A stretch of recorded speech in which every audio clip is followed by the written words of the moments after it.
3 days of mourning are being observed in Kenya for the victims of the Nairobi terrorist attack. In a televised address to the nation, the country's president said that Kenya had stared down evil and triumphed. 67 people are now known to have died, including 6 members of the security forces.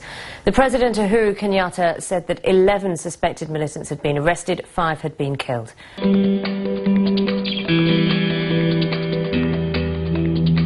11 arrests have been made and interrogation has already begun.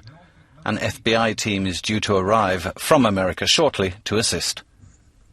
Tuesday morning saw soldiers sweeping the building room by room, floor by floor, using explosive charges to open locked doors and defusing a number of explosive devices that had been left by the Al-Shabaab militants.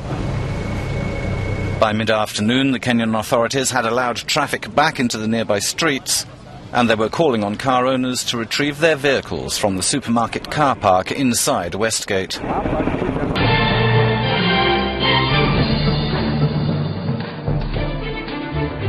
Attention is now turning to the identity of those gunmen. Witnesses say they appeared to be well coordinated. He was dressed in something that looked like an army sort of attire.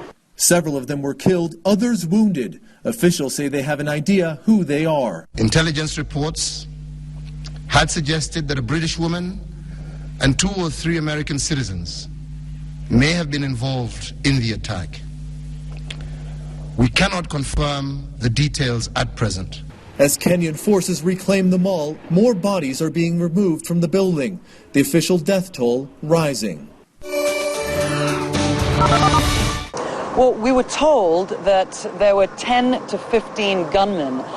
The officials here have said that 5 militants were killed. So one of the questions that people are asking today is, well, what happened to the remaining militants? Did they get away? Were they killed? Are they under the rubble? And these are some of the questions that we're going to have to uncover today. Also, there are issues about the hostages. What exactly happened? How many were actually held captive? How many escaped? The source I talked to said that they were able to rescue 6 or 7 people, but it's not clear what specifically the circumstances were. On the arrests, we're going to have to follow that and see how many were arrested at Jomo Kenyatta International Airport, whether they were the support crew of the terrorists here or whether they were directly connected actively to what had happened in there.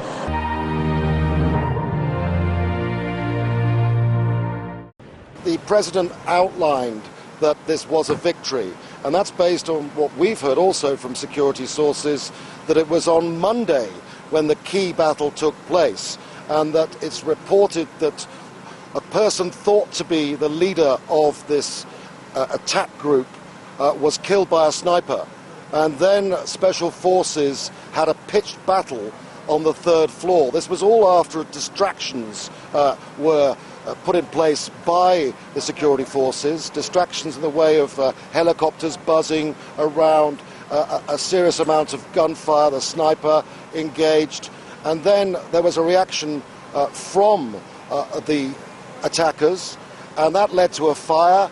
And then what we didn't know 24 hours ago was that 3 floors of this building collapsed, killing an unknown number of people. And that is the grim situation that we are facing now, in that we've had 61 civilians killed in this atrocity, and now we're awaiting to hear how many more died, not just in the shootouts, people getting caught in crossfire, etc., but also in the collapse of that building. I promise that we shall have a full accountability for the mindless destruction, deaths, pain, loss, and suffering we have all undergone as a national family. In his address to the nation, the president praised the Kenyan people for their compassion and patriotism. He announced 3 days of national mourning. Meanwhile, the families of the victims are dealing with their grief. I've lost my nephew, who I love very much. The mother is a single mother, as is the only child. Funeral services have begun, including a cremation ceremony for a 16-year-old girl killed in the attack. The death toll could yet rise.